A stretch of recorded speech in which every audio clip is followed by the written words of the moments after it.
Buenas noches, hermanos, a toda la iglesia. Le damos gracias al Señor que ha sido bueno con nosotros hasta este momento. Entendemos y creemos que toda nuestra vida, nuestra salud, el mismo caminar, el mismo respirar está en las manos de Dios. Y si podemos estar de pie hasta este momento es porque así es la voluntad, así es el plan de nuestro Dios. Así que seguiremos adelante hasta que Él nos los permita. Voy a leer allá en el libro de Romanos, capítulo 14, todo el capítulo. Estamos en la parte práctica de la carta a los romanos. Voy a leerlo. Dice la palabra del Señor: recibid al débil en la fe, pero no para contender sobre opiniones, porque uno cree que se ha de comer de todo, otro que es débil come legumbres. El que come no menosprecie al que no come, y el que no come no juzgue al que come, porque Dios le ha recibido. ¿Tú quién eres que juzgas al criado ajeno? Para su propio Señor está en pie o cae, pero estará firme, porque poderoso es el Señor para hacerle estar firme. Uno hace diferencia entre día y día, otro juzga iguales todos los días. Cada uno esté plenamente convencido en su propia mente. El que hace caso del día, lo hace para el Señor, y el que no hace caso del día, para el Señor no lo hace. El que come, para el Señor come, porque da gracias a Dios, y el que no come, para el Señor no come, y da gracias a Dios, porque ninguno de nosotros vive para sí, y ninguno muere para sí. Pues si vivimos, para el Señor vivimos, y si morimos, para el Señor morimos. Así pues, sea que vivamos o que muramos, del Señor somos. Porque Cristo para esto murió y resucitó y volvió a vivir, para ser Señor así de los muertos como de los que viven. Pero tú, ¿por qué juzgas a tu hermano? ¿O tú también, por qué menosprecias a tu hermano? Porque todos compareceremos ante el tribunal de Cristo, porque escrito está: vivo yo, dice el Señor, que ante mí se doblará toda rodilla y toda lengua confesará a Dios. De manera que cada uno de nosotros dará a Dios cuenta de sí. Así que ya no nos juzguemos más los unos a los otros, sino más bien decidid no poner tropiezo u ocasión de caer al hermano. Yo sé y confío en el Señor Jesús que nada es inmundo en sí mismo, mas para el que piensa que algo es inmundo, para él lo es. Pero si por causa de la comida tu hermano es contristado, ya no andas conforme al amor. No hagas que por la comida tuya se pierda aquel por quien Cristo murió. No sea pues vituperado vuestro bien, porque el reino de Dios no es comida ni bebida, sino justicia, paz y gozo en el Espíritu Santo. Porque el que en esto sirve a Cristo agrada a Dios y es aprobado por los hombres. Así que sigamos lo que contribuye a la paz y a la mutua edificación. No destruyas la obra de Dios por causa de la comida. Todas las cosas, la verdad, son limpias, pero es malo que el hombre haga tropezar a otros con lo que come. Bueno es no comer carne, ni beber vino, ni nada en que tu hermano tropiece, o se ofenda, o se debilite. ¿Tienes tu fe? Tenla para contigo delante de Dios. Bienaventurado el que no se condena a sí mismo en lo que aprueba, pero el que duda sobre lo que come es condenado, porque no lo hace con fe. Y todo lo que no proviene de fe es pecado. Amén. Vamos a orar. Soberano y bendito Padre, Señor, en esta hora te imploramos tu ayuda y tu dirección. Señor, que nos des entendimiento, comprensión de tu palabra, de tal forma, Padre, que tú obres, Señor, en nuestra mente, en nuestro corazón y en toda nuestra vida, y tu palabra poderosa haga y cumpla los propósitos por los cuales tú nos las has dejado, y tú permites que en esta ocasión podamos estudiarla, podamos, Señor, entenderla. Guíanos, Padre, pues en Cristo Jesús te lo estamos implorando. Amén. Bien, el tema de esta ocasión es la relación entre creyentes fuertes y débiles. Relación entre creyentes fuertes y débiles. Decimos que estamos en la parte práctica o de aplicación de la carta a los romanos. Nuestro Dios, conociendo toda nuestra vida, nuestro pensamiento y también nuestra debilidad, Él nos va diciendo en su palabra, nos va preparando, nos va capacitando de cómo debemos relacionarnos con cada grupo de personas, y no solamente con las personas, sino con Dios mismo. En este pasaje que hemos leído del capítulo 14, precisamente el apóstol Pablo nos enseña respecto de cómo debe ser nuestra relación con los creyentes fuertes y con los creyentes débiles. Ambos grupos, miembros de la iglesia. Y el apóstol, precisamente cuando nos habla de estas relaciones entre creyentes fuertes y débiles, nos hace ver que tenemos que tener mucho cuidado, porque en algunas ocasiones, por cosas secundarias y muchas veces intrascendentes, se han motivado o han causado conflictos dentro de la iglesia. Así aconteció en la iglesia de Roma en ese tiempo, donde habían cosas secundarias que vamos a ver. Por ejemplo, menciona Pablo la comida y el trabajo en el día sábado, que en la antigua dispensación era el día de reposo, pero como sabemos ya, habiendo venido Cristo, habiendo hecho la obra de sacrificio y habiendo obrado en nuestra vida, ahora esas cosas pues ya eran intrascendentes, eran cosas secundarias. Más sin embargo, en esa iglesia primitiva habían conflictos por causa de estas cosas. Así que vamos a ver las enseñanzas que podemos aprender de cómo debemos conducirnos con nuestros hermanos de la fe. Lo primero que nos dice este capítulo 14 en el versículo 1 y 2 es que dentro de la iglesia deben ser bien recibidos los débiles en la fe. Dice el versículo 1, recibir al débil en la fe. ¿Quién es el débil en la fe? ¿Y quién es el fuerte en la fe? En el versículo 2 se nos dice quiénes son cada uno de ellos. El débil en la fe es aquel que tiene muchos escrúpulos sin fundamento respecto a cosas secundarias. Se trataba, por ejemplo, de un judío convertido que tenía aún escrúpulos acerca de comer alimentos impuros y trabajar en el día sábado.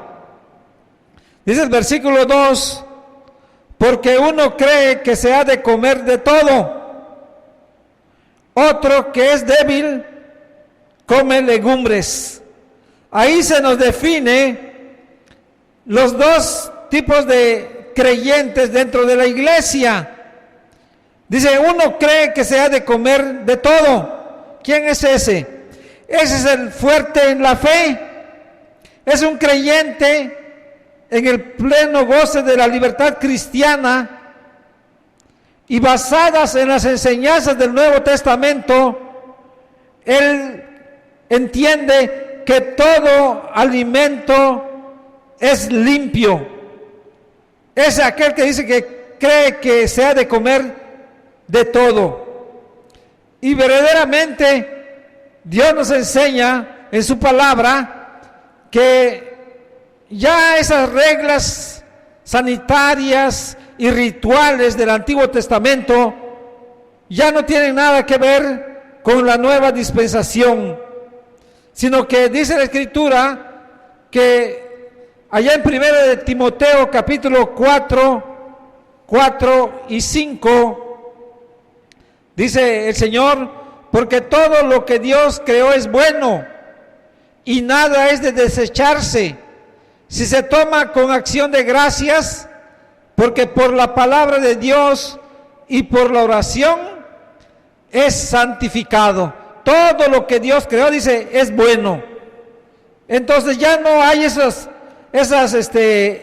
rituales o esas leyes ceremoniales o de higiene que nos dice ya en el Antiguo Testamento. Aquí claramente el apóstol Pablo, escribiendo a Timoteo, dice, todo lo que Dios creó es bueno y nada es de desecharse si se toma con acción de gracias.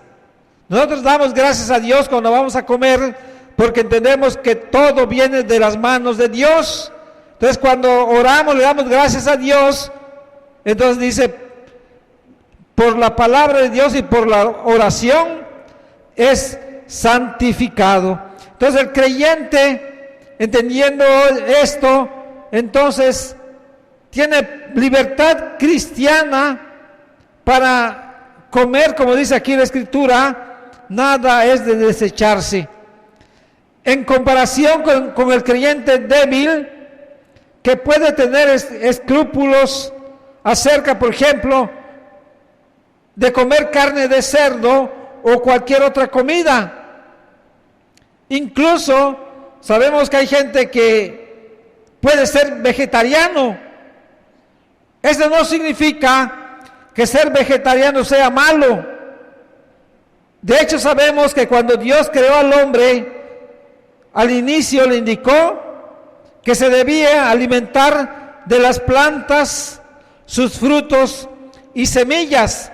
Dice allá en Génesis 1:29, cuando Dios ya había creado todas las cosas, incluyendo al hombre, dice allá en el versículo 29, y dijo Dios, he aquí que os he dado toda planta que da semilla, que está sobre toda la tierra, y todo árbol en que hay fruto y que da semilla. Dice, os serán para comer. O sea, lo primeramente que Dios dio al hombre para comer son las plantas, las semillas y el árbol y los frutos de todo árbol. Posteriormente, después del diluvio, Dios indicó a Noé y su familia y también a su posteridad que desde ese momento podían alimentarse, además de las plantas y los frutos de los árboles, también podían alimentarse de los animales. Allá en el capítulo 9, versículo 1 al 4, bendijo Dios a Noé y a sus hijos y les dijo, fructificad y multiplicad y llenad la tierra. El temor y el miedo de vosotros estarán sobre todo animal de la tierra y sobre toda ave de los cielos, en todo lo que se mueva sobre la tierra y en todos los peces del mar. En vuestra mano son entregados. Todo lo que se mueve y vive os será para mantenimiento, así como las legumbres y plantas verdes os lo he dado todo. Ahí está, Dios permitió desde Noé, ahora no solamente las plantas, sino dice todo lo que se mueve y vive os será para mantenimiento, es decir, para comer, para alimentarse. También vemos como tanto en Levíticos como en Números, en Deuteronomio, Dios les dio o hizo una clasificación de animales puros y animales impuros. prohibió al hombre comer, a su pueblo más bien, al comer ciertos animales, pero eso fue solamente por un tiempo. Cuando Cristo viene y cumple todo lo que estaba estipulado en el Antiguo Testamento, vemos como ahora ya no hay esas prohibiciones. Entonces ya no hay por qué dejar de comer algo, ¿verdad? Que por ritualismo o por leyes que fueron dadas en el Antiguo Testamento ya no hay esas prohibiciones. Dice la Escritura entonces que los fuertes en la fe, dice, cree que se ha de comer de todo, mientras que el débil todavía está bajo esas leyes del Antiguo Testamento, y hay actualmente incluso gente que dice no debes de comer carne de puerco, dice porque le prohíbe la ley. No es así. Ya no hay esas prohibiciones. Recordemos que los judíos en la primera etapa de la iglesia cristiana, hasta los mismos apóstoles tenían esos escrúpulos. Pedro, uno de ellos, Dios le enseñó que ya no había tal prohibición. Entonces, esa es la división o sí, la clasificación entre creyentes débiles y creyentes fuertes. Entonces Dios nos manda a recibir a los débiles en la fe dentro de la iglesia. Dice, recibid al débil en la fe, pero también aclara, no para contender sobre opiniones. Es decir, no debemos de recibir a los débiles en la fe y en ese caso aprovecharse para contender con ellos sobre opiniones. No debemos de recibirlos para involucrarlos en disputas acerca de esos excesivos escrúpulos que ellos tienen. Los cristianos pueden gozar de una feliz comunión sin estar de acuerdo en asuntos secundarios o no esenciales, como vamos a ver posteriormente.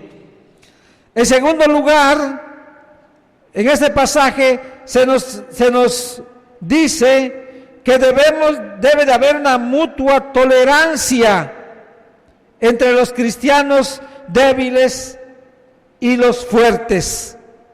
Dice el versículo 3, el que come, no menosprecie al que no come, y el que no come, no juzgue al que come, porque Dios le ha recibido. Lo que demanda Dios es que el cristiano fuerte, que cree que puede comer de todo, dice el que come, no menosprecie al débil, es decir, el que no come de todo.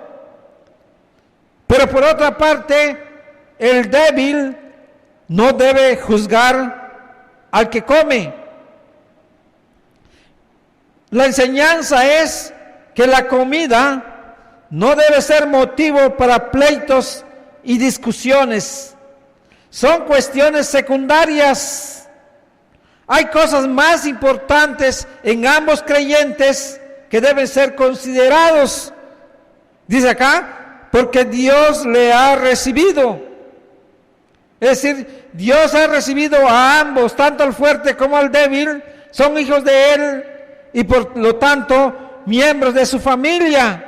Esto es lo primordial, de primordial importancia dentro de la iglesia y no la comida.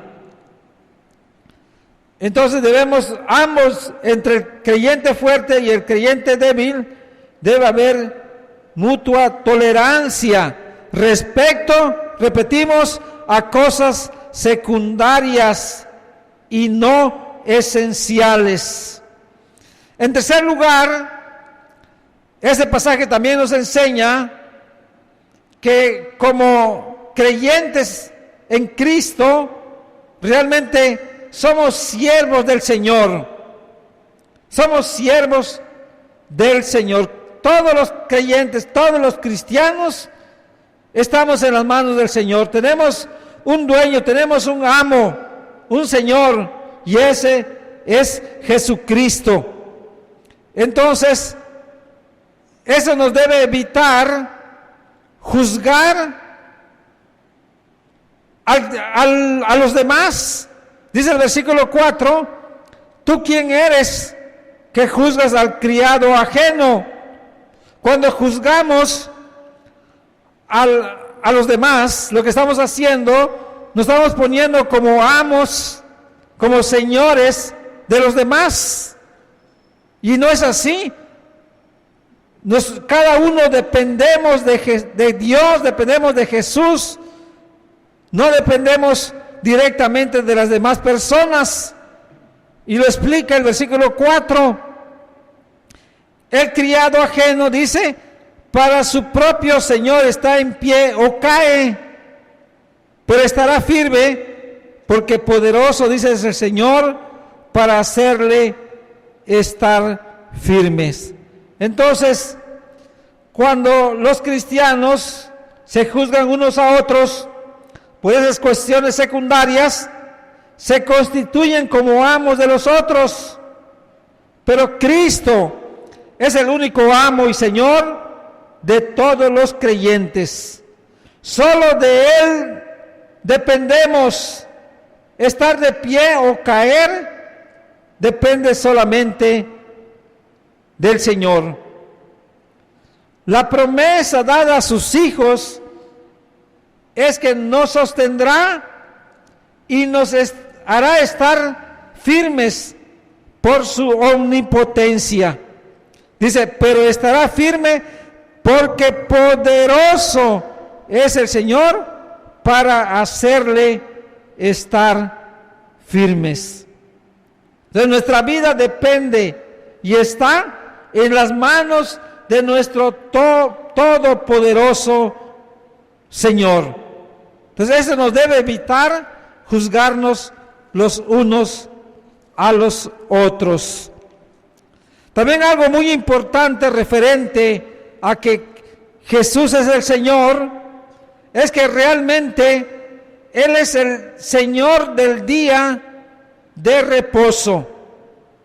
En el tiempo del apóstol Pablo, había ese problema también de que algunos hacían distinción o diferencia entre los días. Dice el versículo 5, uno hace diferencia entre día y día, otro juzga iguales todos los días. Entonces, en la iglesia de ese entonces, había creyentes que hacían diferencia entre los días, consideraban 6 días seculares y uno sagrado.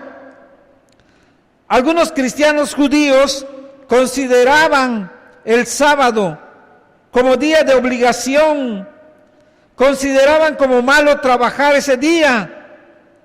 En ese sentido, hacían diferencia entre día y día. Otros creyentes no compartían esos escrúpulos judaicos, consideraban iguales todos los días, pero para ellos todos los días eran sagrados, todos los días realmente son de Dios. Pero algunos se van a preguntar, ¿qué del domingo, del día del Señor, del primer día de la semana? ¿No es de un carácter especial en la vida de los cristianos? Aprendemos en el Nuevo Testamento que fue el día de la resurrección del Señor, el primer día de la semana, se levantó nuestro Señor Jesucristo de la tumba. En los 2 domingos siguientes, Jesús se encontró con sus discípulos. El Espíritu Santo descendió en el día de Pentecostés, que fue el primer día de la semana. La primera iglesia se reunía para enseñar y aprender. Por ejemplo, allá en el libro de Hechos, capítulo 20, tenemos esa enseñanza. Capítulo 20, versículo 7. Dice, el primer día de la semana, reunidos los discípulos para partir el pan, Pablo les enseñaba, habiendo de salir al día siguiente, y alargó el discurso hasta la medianoche. Entonces, Pablo también instruyó a los discípulos a colectar las ofrendas del primer día de la semana. El día del Señor, el primer día de la semana, destaca especialmente en el Nuevo Testamento, pero no como un día de obligación como lo tenía el pueblo judío, como el sábado judaico. No, el día del Señor para el cristiano es un día de privilegio, un día de gozo, de adoración y servicio al Señor. En ninguna parte del Nuevo Testamento se les dice a los cristianos que guarden el séptimo día. La conclusión de todo esto es que la posición que tengamos debe ser de pleno convencimiento en nuestra mente. Dice el versículo 5, cada uno esté plenamente convencido en su propia mente. Todas las cosas las debemos hacer para el Señor. Si se hace caso del día o no se hace caso del día, como dice el versículo 6, lo hacemos para el Señor. Si comemos o no comemos, para el Señor lo hacemos dando gracias a Él. Estas dos aplicaciones del día y de la comida, como hemos dicho, es aplicable para las cosas secundarias o moralmente neutras. Estas cosas no son correctas o incorrectas en sí mismas, pero cuando se trata de asuntos y doctrinas fundamentales de la fe cristiana, no hay lugar para opiniones. En este caso, como dice el versículo 1, dice, pero no para contender sobre opiniones. En las cosas secundarias se puede tener o podemos tomar cierta posición, como en el día, por ejemplo, como estamos viendo, el día de reposo o las comidas, pero en las cosas fundamentales no hay lugar para opinión. Es decir, lo que Dios dice en su palabra es la verdad y es lo que debemos hacer, acatarnos y obedecer al Señor. Cristo también es muy importante entenderlo. Es el Señor de nuestra vida. Todo le pertenece a Él.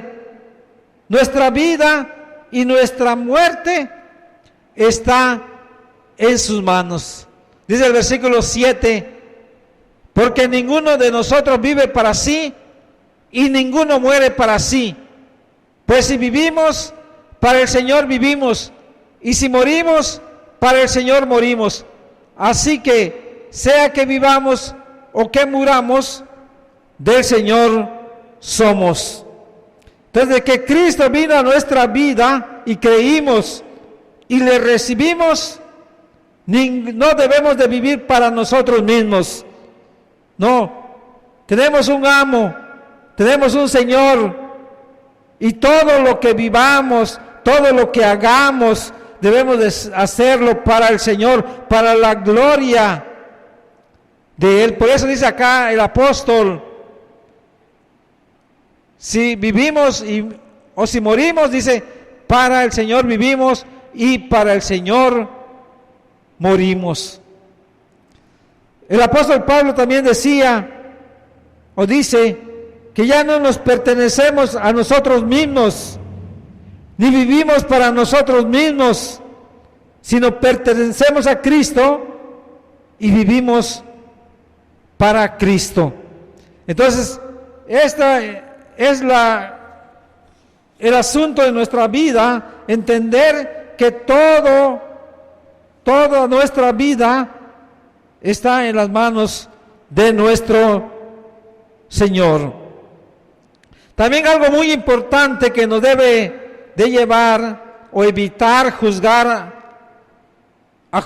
entre creyentes, entre hermanos, es que realmente entendemos que Dios ha predeterminado un día en el cual nuestro Señor Jesucristo volverá y Él es el que hará el juicio.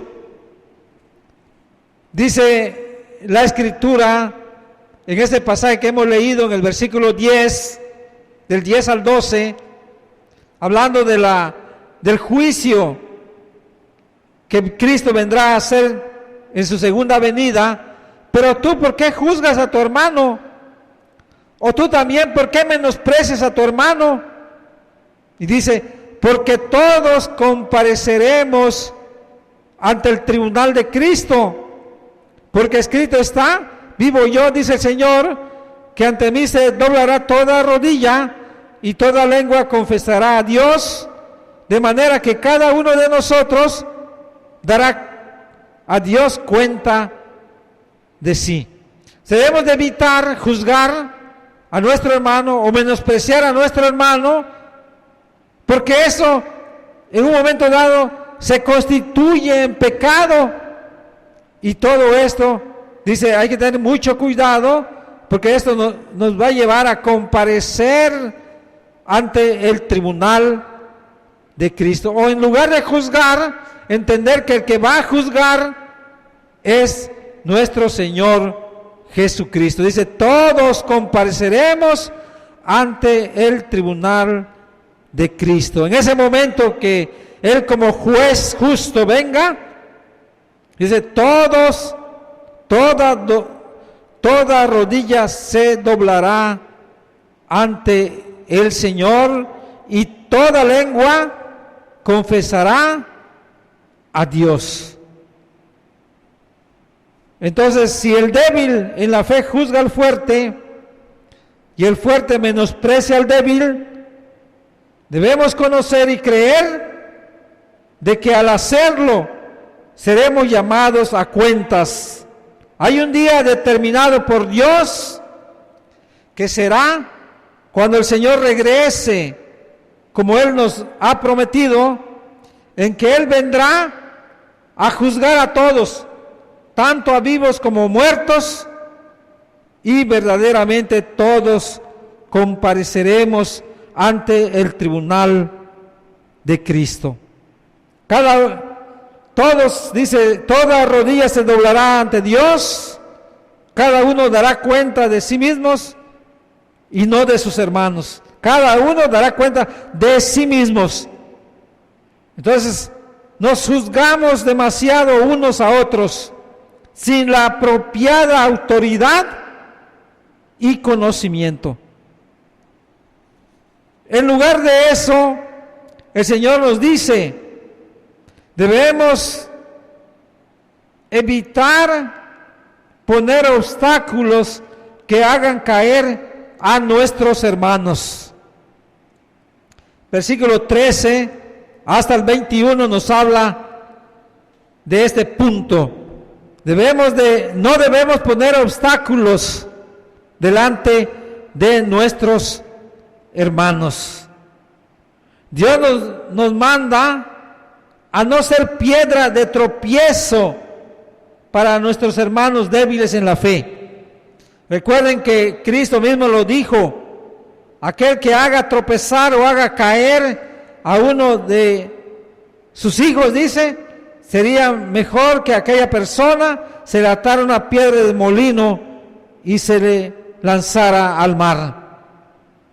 Pablo sabía y entendía que nada es impuro en sí mismo, pero para algunos hermanos que eran débiles, ellos pensaban que sí habían cosas que eran impuras, como el comer carne de animales impuros.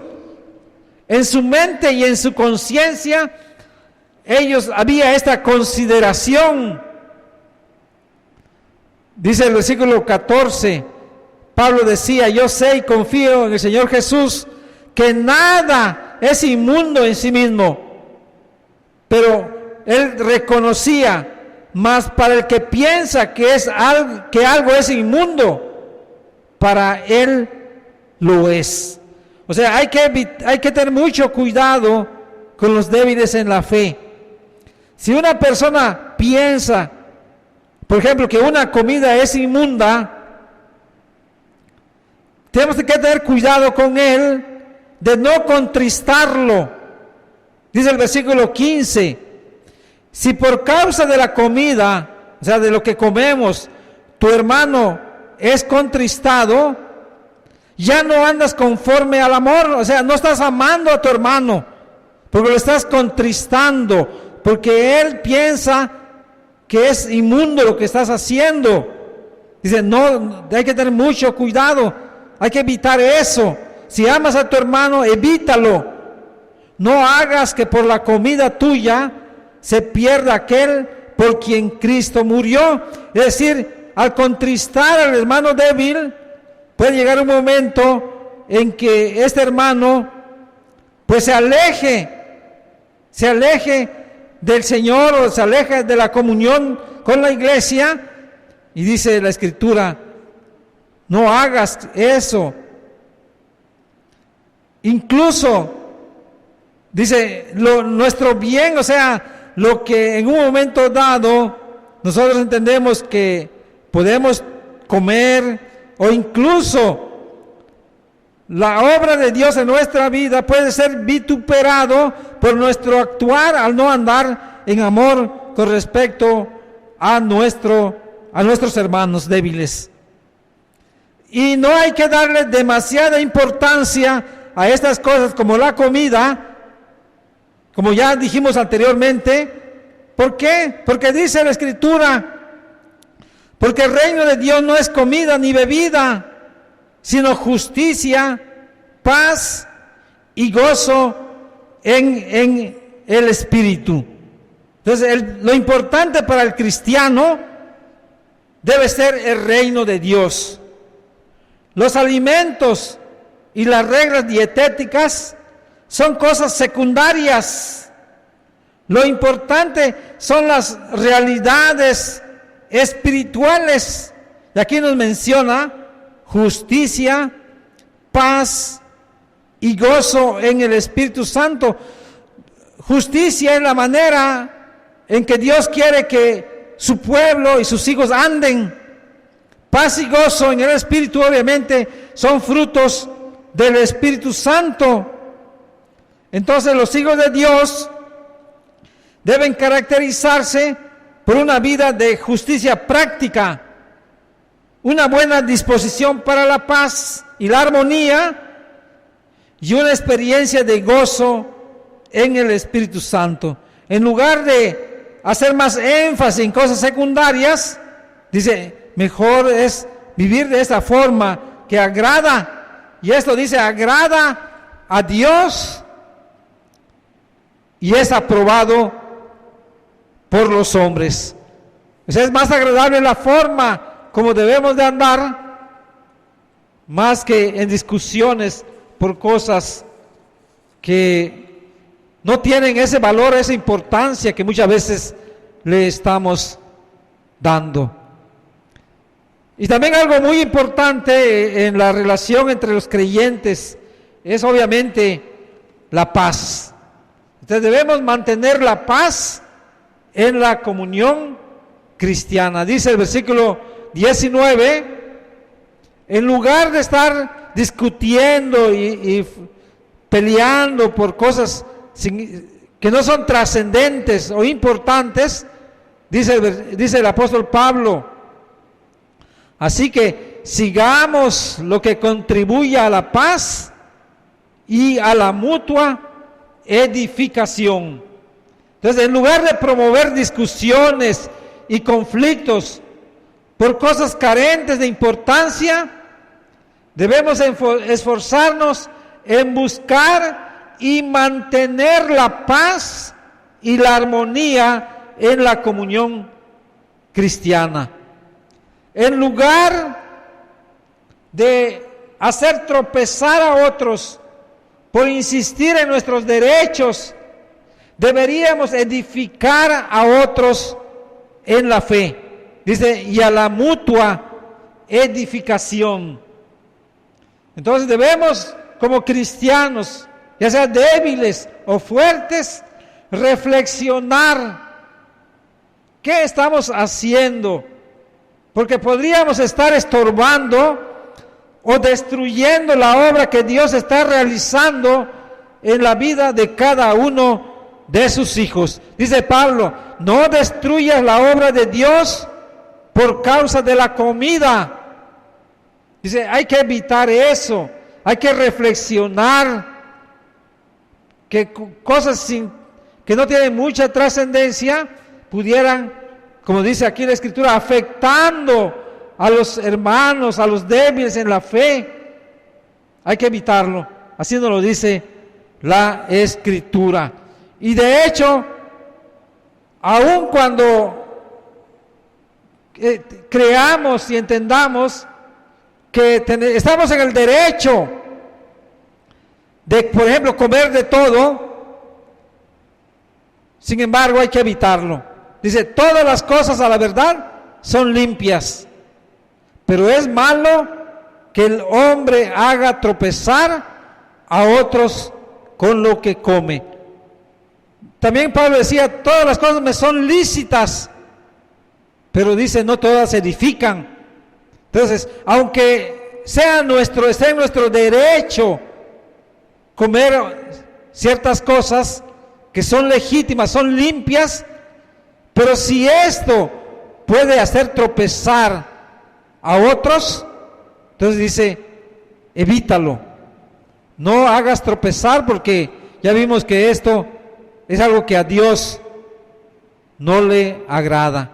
Entonces, en ese sentido, para evitar que nuestro hermano tropiece, dice, bueno es no comer carne, ni beber vino, ni nada en que tu hermano tropiece o se ofenda o se debilite. Es decir, no es algo malo en sí mismo, pero por causa de nuestro hermano débil, para que no tropiece o se ofenda, dice, es bueno mejor no comerlo.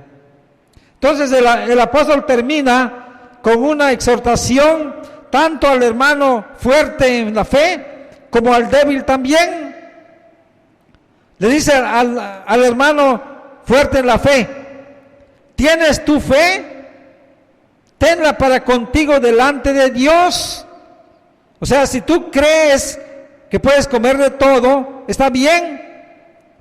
Dice, pero más bienaventurado el que no se condena a sí mismo en lo que aprueba. Es decir, nosotros entendemos, creemos, ¿verdad?, que podemos comer algo, es bueno, pero es mejor, es más dichoso si evitamos hacerlo y así hacer tropezar a los hermanos débiles. Y también le dice a los débiles en la fe, pero el que duda sobre lo que come es condenado, porque no lo hace con fe. O sea, hay hermanos débiles que dicen, eso es impuro, no lo debo de comer, como existía en ese tiempo del apóstol Pablo, el no comer carne de cerdo. Dice, hay que tener mucho cuidado. Si en tu mente, en tu conciencia, tienes ese pensamiento, tienes dudas sobre eso, no lo comas, porque al comerlo, dice, la persona es condenada porque no lo hace con fe. Y dice claramente, y todo lo que no proviene de fe es pecado. Entonces no podemos ir contra nuestra conciencia, no debemos de hacerlo. Entonces Pablo lo que hace es que pone a la conciencia como una guía, que no es una guía infalible, pero tiene que ser educada por la palabra de Dios. Lo que hace Pablo es establecer la ley que el hombre ha de seguir su conciencia, aunque fuera débil. Porque en caso contrario, cuando vamos contra nuestra conciencia, entonces destruimos la personalidad moral. Esta es la enseñanza respecto a cómo deben ser las relaciones entre los creyentes fuertes y débiles. A todos Dios los ha recibido como sus hijos. Deben ser recibidos también en la iglesia. Ninguno debe ser menospreciado ni juzgado por cosas de importancia secundaria, como el comer, beber o días. Es bueno vivir en la completa libertad que Cristo nos ha dado, pero cuidándonos de no hacer caer, tropezar, ofender o debilitar a algún hermano por lo que comemos o bebemos. Que Dios nos dé este entendimiento y sabiduría para relacionarnos con cada uno de nuestros hermanos como nos enseña Dios en su palabra. Que el Señor nos bendiga. Amén.